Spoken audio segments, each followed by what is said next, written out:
Bonjour Philippe Deschamps. Bonjour.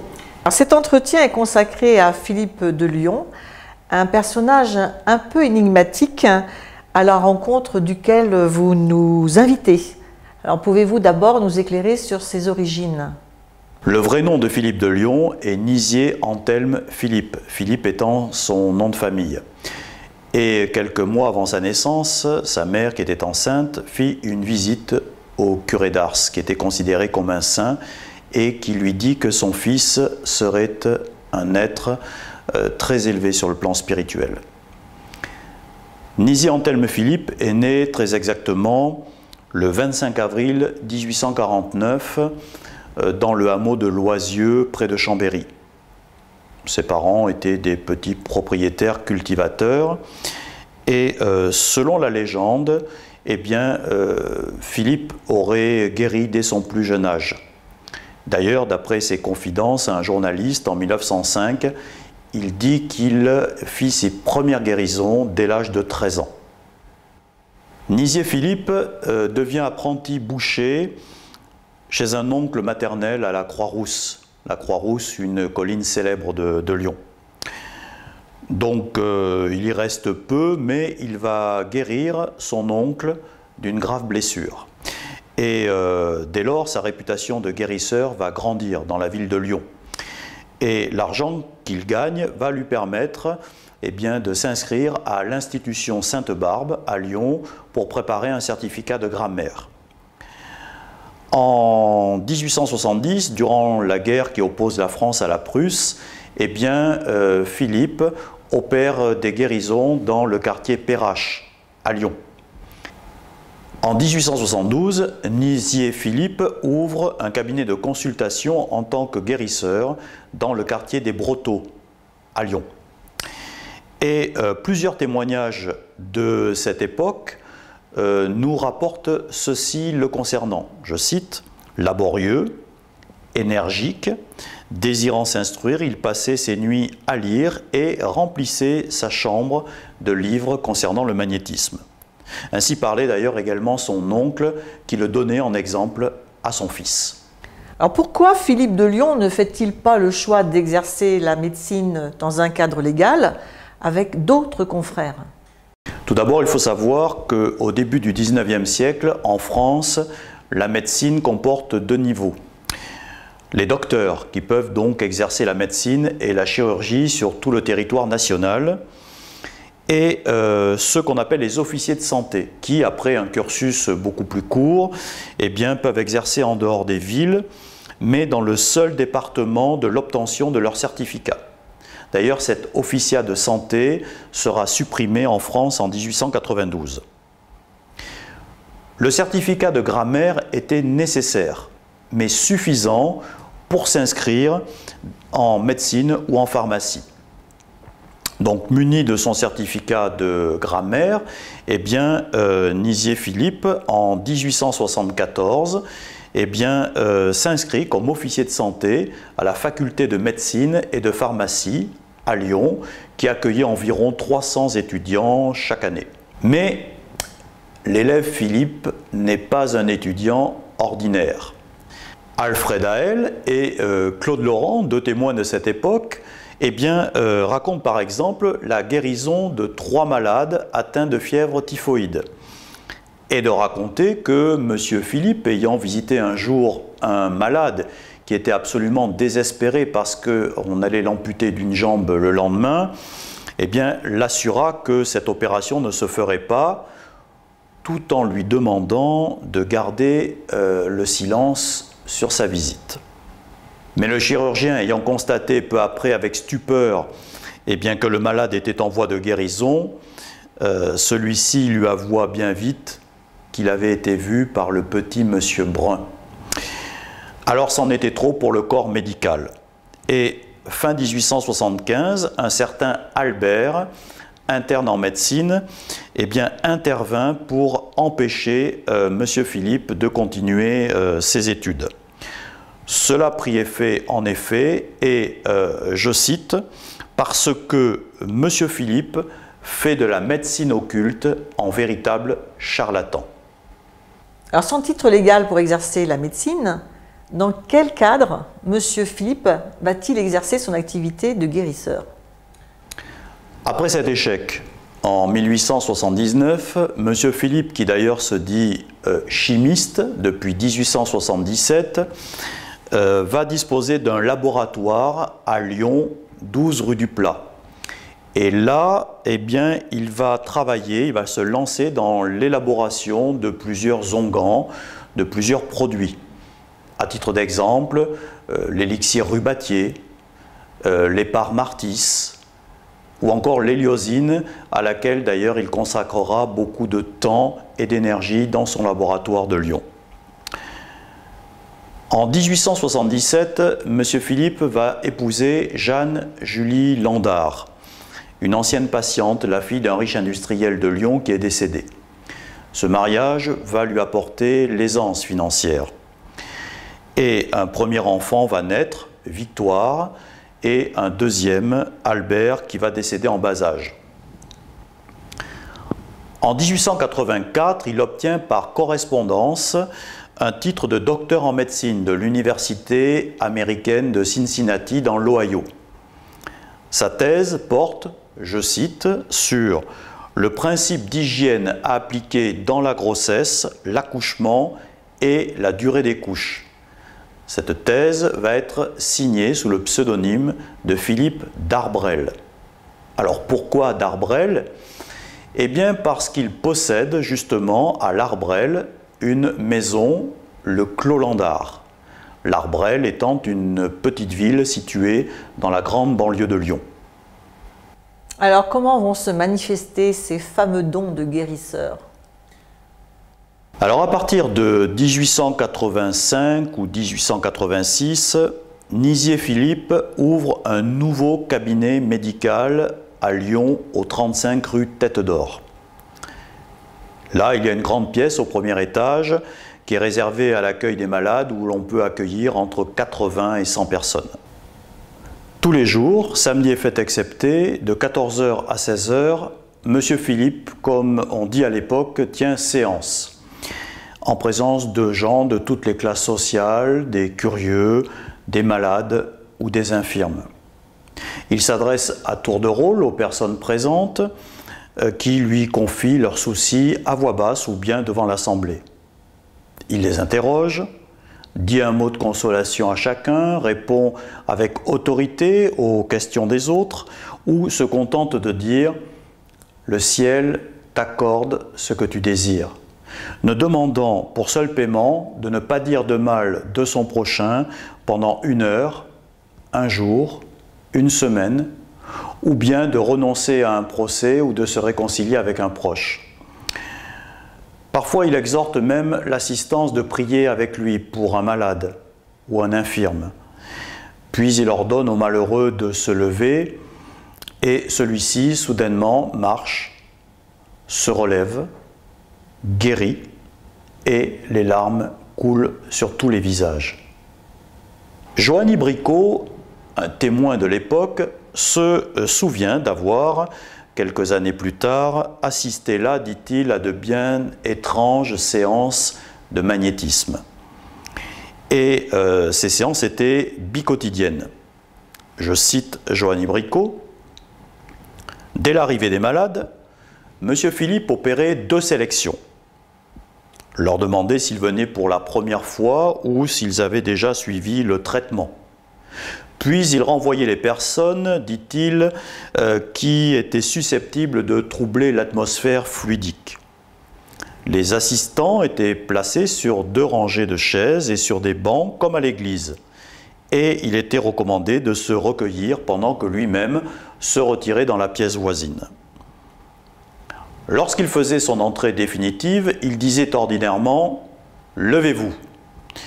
Puis il prescrivait le recueillement pendant quelques minutes et il faisait une invocation à Dieu. Pendant ce temps, il regardait tour à tour et fixait les assistants, il les faisait asseoir et les mains derrière le dos, eh bien, il appliquait à tout voir, il se promenait dans la travée centrale. Puis brusquement, il s'arrêtait devant un malade, le touchait, le regardait fixement et lui intimait l'ordre de guérir. Il poursuivait le tour de l'assemblée, accordait à chacun quelques minutes d'attention et en posant bien souvent la main sur l'épaule de l'un et de l'autre.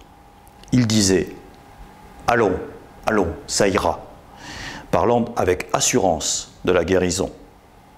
Il faisait des passes magnétiques sur certains malades, recommandait à d'autres de prier dans des conditions déterminées. Fin de citation. Selon Papus, qui était également un témoin à cette époque, il y avait toujours là, dit Papus, toujours au moins 80 à 100 personnes. Et Philippe, dit encore Papus, n'était pas du tout poseur. D'un caractère bon enfant, il faisait toujours rire les malades. Monsieur Philippe soigne donc au vu et au su de tous. Les malades viennent en grand nombre et sa réputation de guérisseur à Lyon et ailleurs croît sans cesse. Dès lors, les ennuis, dont les tracasseries de la faculté de médecine de Lyon ne sont que le prélude, eh bien, se font de plus en plus sérieux. Partout en France, on réprime sévèrement l'exercice illégal de la médecine.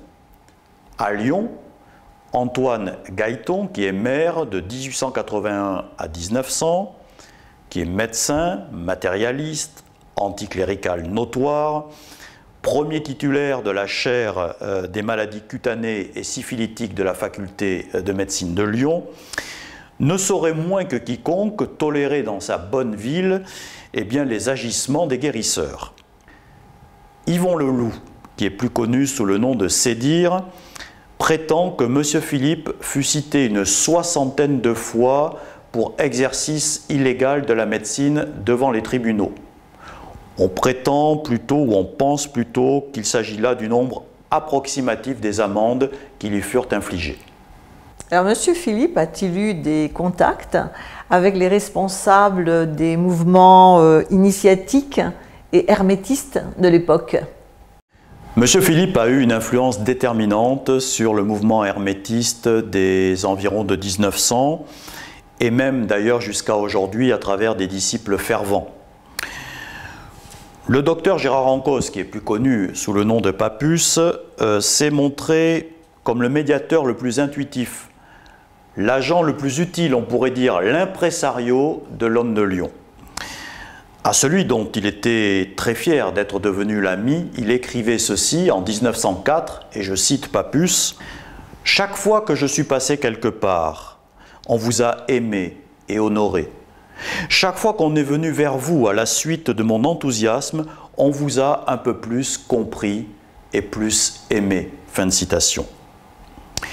Papus a ainsi reconnu en M. Philippe le maître spirituel qu'il recherchait depuis son entrée dans la carrière ésotérique.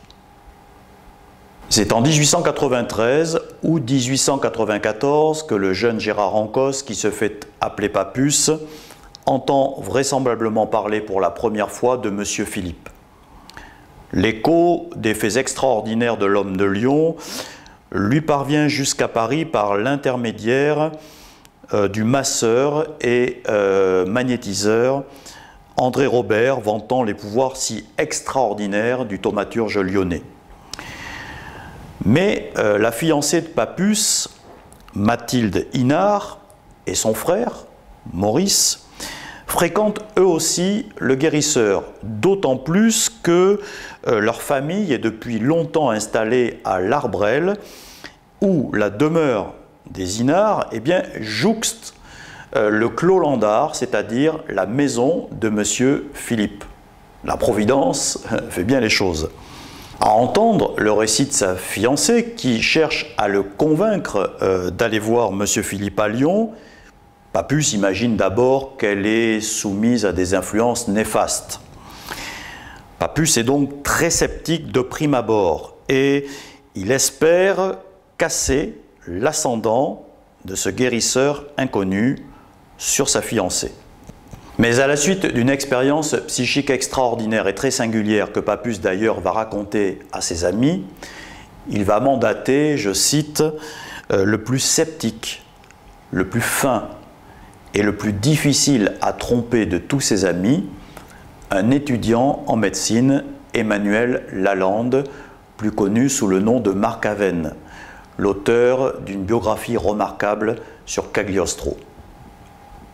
En 1894, ce dernier se présente donc à Lyon et presque aussitôt éprouve pour M. Philippe, je cite, « une admiration et une sympathie telles qu'il n'en a jamais éprouvé pour une autre personne ». Par la suite, d'ailleurs, Emmanuel Lalande deviendra le gendre de M. Philippe en épousant sa fille Victoire. Papus voulut donc se rendre compte des qualités et des dons exceptionnels du guérisseur. Très rapidement après ces événements, Papus se rend donc à son tour à Lyon.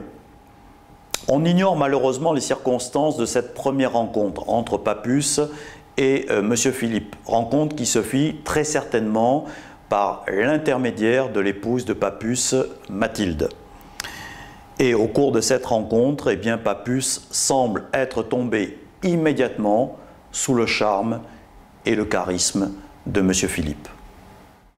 Alors est-il exact que plusieurs occultistes et ésotéristes de l'époque devinrent des disciples de M. Philippe? M. Philippe condamne tout autant le spiritisme, la pratique de l'occultisme, la magie, qu'il condamne la plupart des sociétés secrètes. Il ne semble pas avoir fait partie d'une des nombreuses sociétés initiatiques de son temps, où pourtant nombre de ses disciples, en particulier Papus, furent extrêmement actifs. Sans avoir formellement appartenu à l'ordre martiniste qui avait été fondé par Papus et Augustin Chaboseau en 1891, M. Philippe regarda toujours d'un œil très bienveillant cette organisation qui se présentait comme une chevalerie chrétienne et dont il souhaitait d'ailleurs qu'elle ne devint pas secrète. Papus ne va pas tarder à lui faire connaître les plus importants occultistes et ésotéristes de l'époque, et certains d'entre eux d'ailleurs deviendront des disciples de M. Philippe. Parmi eux, bien sûr, Emmanuel Lalande, dit Marc Aven, et surtout Yvon Leloup, qui est plus connu sous le nom de Paul Sédir. Grâce à M. Philippe, donc, Papus et nombre de ses proches compagnons vont passer progressivement de l'occultisme et de l'hermétisme à ce qu'on pourrait appeler le mysticisme, voire la mystique pure. Et c'est en cela exactement que Papus va considérer M. Philippe comme son maître spirituel. Et à partir de ce moment-là, il sera communément nommé Maître Philippe de Lyon. Alors avez-vous des précisions concernant les recherches de Maître Philippe dans le domaine de la chimie, voire dans le domaine de l'alchimie? Alors dans la maison où Maître Philippe accueillait Papus et Marc Aven, tous deux reçurent de leur maître l'application de ce que l'on pourrait appeler une pharmacopée spagyrique, d'une manière générale, d'une alchimie à visée médicale. Maître Philippe semble avoir disposé de 3 ou 4 laboratoires. Tout d'abord, l'un à l'Arbrel, au Clos Landard, dans le prolongement des bâtiments de sa maison. Les 3 autres à Lyon, rue du Plat, 9 place Colbert, dans le quartier de la Croix-Rousse, et le dernier, enfin, le principal, 6 rue du Bœuf, tout en bas de la colline de Fourvière. À cette adresse, un local a été aménagé dans 2 pièces au rez-de-chaussée. En voici la description tirée d'un rapport de police. Un vaste local, dit laboratoire, divisé en 2 salles par un mur de briques, dans lesquelles, entre autres objets bizarres ou disparates, on remarque un vaste fourneau, des alambics, des cornues, des bonbonnes à demi remplies d'un liquide inconnu, Un broyeur électrique non utilisé encore et devant servir à réduire en poudre des cornes ou des ongles de bœuf, des sabots de cheval, des os, etc., d'où est tirée une liqueur dite héliosine qui est donnée par Philippe comme une panacée universelle. À partir de 1897, Emmanuel Lalande, c'est-à-dire Marc Aven, a le privilège de partager les travaux de Maître Philippe dans le laboratoire de la rue du Bœuf. Et il passe là, témoigne Marie Lalande, des nuits sans nombre. Maître Philippe a-t-il étendu ses activités à l'étranger? Monsieur Philippe a beaucoup voyagé à l'étranger et il a été honoré par nombre de sociétés académiques et il a entretenu des relations avec certains gouvernements et même plusieurs familles princières ou royales. Au début des années 1900, Maître Philippe va se rendre en Russie pour conseiller le tsar Nicolas II et la famille impériale. La notoriété de Maître Philippe parvient à la connaissance des princesses Anastasia et Militsa de Monténégro qui vont lui faire rencontrer le couple impérial lors de son voyage officiel en France en 1901. Maître Philippe, qui a donné une impression très favorable, va être invité par le tsar Nicolas II à séjourner 2 fois en Russie. Son statut de guérisseur y est très respecté et le tsar va lui décerner même le titre de docteur en médecine de l'Académie impériale de la médecine militaire de Saint-Pétersbourg avec le grade de général en 1901. Le gouvernement français ne reconnaît pas ce titre de docteur qui est attribué par la Russie. La presse publie des articles hostiles. La police exerce sur lui une surveillance accrue. Et en 1903, Maître Philippe, qui est très fatigué, malade, annonce que son disciple le plus proche, Jean Chapas, qu'il avait guéri d'une méningite à l'âge de 7 ans, va lui succéder. Alors que devint ensuite Maître Philippe? En août 1904, la fille de M. Philippe, Victoire, meurt brutalement. Maître Philippe ne se remet pas de cette disparition qu'il ressent, dit-il, comme une crucifixion vivante. Et lui-même meurt à son tour le 2 août 1905 à l'Arbrel à l'âge de 56 ans. Paul Sédir témoigne. Les 7 derniers mois de sa vie, il supporta des souffrances indicibles. Et toujours selon Sédir, qui le tenait d'Emmanuel Lalande, la nuit qui suivit son décès, sa maison parut comme entourée de voiles blancs et la seconde nuit de voiles noirs. Maître Philippe fut inhumé au cimetière de Loyasse à Lyon et la tombe de la famille Philippe est depuis ce jour fleurie continuellement. On apprit après sa mort seulement que Maître Philippe payait les loyers de 52 familles trop pauvres pour se loger. Et Jean Chapas, son fidèle disciple et successeur, continua à payer ses loyers jusqu'à ce que lui-même décède. Alors pour conclure cet entretien, que pourriez-vous encore nous dire sur Maître Philippe de Lyon? Maître Philippe soigna des milliers de personnes gratuitement en ne demandant à ses patients que des efforts pour faire le bien. Nombreuses de ces guérisons étaient considérées comme des miracles. Il disait qu'il guérissait par le pouvoir de la prière et du commandement. Maître Philippe expliquait qu'il se servait d'une force absolument inconnue sur terre, une force dépassant tout entendement que le Christ lui-même utilisait pour accomplir ses miracles. Il appelait cette force, je le cite, le 4e pôle de magnétisme. Et il la décrivait ainsi.